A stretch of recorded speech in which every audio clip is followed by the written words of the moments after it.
Have you ever noticed some wealthy men spend their entire lives building businesses, properties, and wealth? But a few years after they die, everything disappeared. Like all the house they struggled to build, the houses sold, their businesses collapse, and all their money is gone. Everything. Like their children begin to sell all their properties, and when they sell any property, they squander this money. Like they are not going to invest it, they are not going to use it to secure another property. They will just irresponsibly squander the whole money. They will first go to the bank and start withdrawing all the money their parents left in the bank. After squandering and spending it, they begin to sell properties. After selling all the properties or even start from business, they collapse the whole business. Nothing is working. Then when they've squandered and spent all the money, collapse business and everything, selling all the properties, and nothing is left to sell, then they begin to sell even the house, like the only remaining house they are living, they are selling it. And again, as all these things are happening, people begin to say, that man is a ritualist. That man made an evil money. His wealth is not ordinary. That is why his children have sold all the properties, and that is why his business collapsed. Few years he died because it's not a legit or genuine money. Have you noticed this? Now, I took time to study this pattern. And after studying this pattern, I realized something. I realized that the problem was not the money. The problem was not the acquired wealth. The problem was that wealth was transferred, but wisdom was not. Now, let me explain. Hardship teaches lesson. Lesson builds wisdom. And that wisdom creates wealth. And wealth creates comfort. But comfort without wisdom destroys wealth.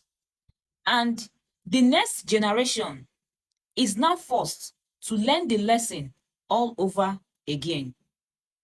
This is not a quote. Let me just explain this in a very simple way. Hard times create strong men. Strong men create easy times. And easy times create weak men. And those weak men create hard times again. This is not a quote. It's a reality. Now, this cycle repeats itself in many families. There are many family, parents, a father will struggle for many years, 30 years. He endures many pain. He cried in pain, regret, poverty, hunger. He didn't die. And all these years, he's building all this wealth, hoping that one day everything will be fine. You know, it's not easy to build wealth.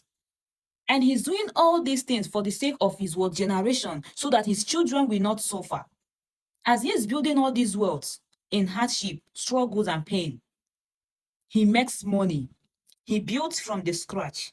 And understand that as he is working and building all these things, he didn't die of hunger. Even though he left school, he was still smart enough to build his wealth. But what happens? He swore that nothing on earth will make my children to suffer. Over my dead body will my children suffer, that he won't be alive. And do you understand? It's not that this man is bad, and it's not that these parents are bad people. No. They are doing this so that their own children will not suffer what they suffered. Fine. But here is the problem. This man leaves millions for his children. He leaves millions for his children. He taught these children how to spend money, how to live a good life, how not to suffer, but he didn't teach them how to make that money. He didn't teach them the stress. Sometimes, some parents will even stop or deprive their children from coming to their office, from coming to their working place to learn with them. Some parents know about investment, but they have refused to teach their children that investment. Some parents export they are importers, but their children don't understand or know anything about that business. Their own is just to send their kids to school, go to school, study, learn, do you understand? But they forget that even they themselves, they were not educated in the university. And they also forget that the more you are pushing your child to study in the university, to gain certificates and all that, you are making them to be dependent, to only carry their certificate and do work. What do you think will happen when this man who have suffered to build this wealth dies? Their children lack knowledge about your business. They don't know it, don't understand. Even the small wealth you have in your phone, they will just squander everything. Do you teach them how to clear container when it arrives? No. When you refuse to teach your child when he or she was little, is it when they are old, up to 30 years, you will start commanding them to come and learn your business? It's not possible. The time you have to transfer your knowledge into your children is when they are still little. Teach them what you do. All the books you use to document things, let them know about it. As you are bringing in back your container, let them be the one to record it. They should know everything you do. But you notice that some parents don't even want to bring their children closer to their business. Go to school, study, learn, just to be dependent, carry certificates and work. What happens about all the businesses you are building? And you are there employing other people to work for you, while your own children are being left behind. You are not doing them any favor. It's not that you are a bad parent, no. This is something we need to learn and do today to avoid bringing or raising irresponsible children that will squander our money when we are no more. What knowledge